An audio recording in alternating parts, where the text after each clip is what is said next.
Another day, another basketball stories na naman ang pagkukwentuhan natin.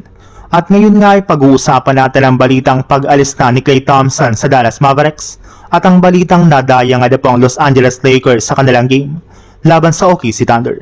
Ibinulgar nga po ng isang NBA insider na hindi nga po ikinatuwa ni Klay Thompson ang ginawang pag-trade ng Dallas Mavericks sa kanyang superstar teammate na si Anthony Davis at ang pagkuha ng kanilang team ng mga veteranong players at draft picks dito.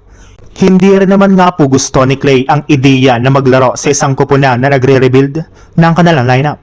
Sumali nga po siya sa Dallas Mavericks para makapag-compete ng kampyonato at hindi ang mag-mentor ng mga batang players.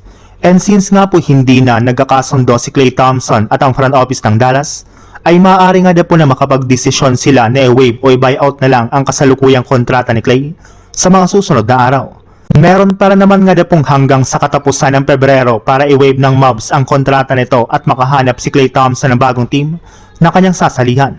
Ayon pa nga po sa labas na balita, kapag nangyari nga po yan ay gusto nga po nito na lumipat at maglaro para sa isang championship contender.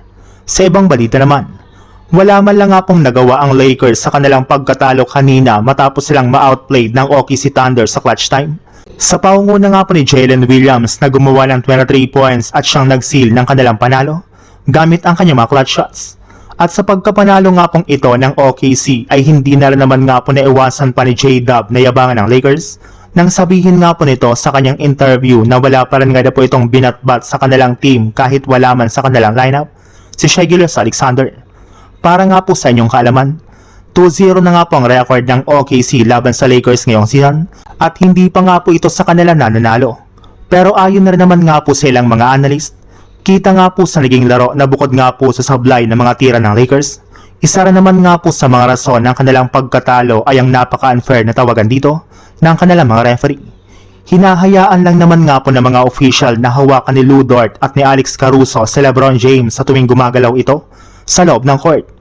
May ilang mga plays rin naman nga po dito na nagkaroon ng no-call foul kahit manatamaan na ng mga players ng OKC Thunder ang kamay ni Austin Reeves.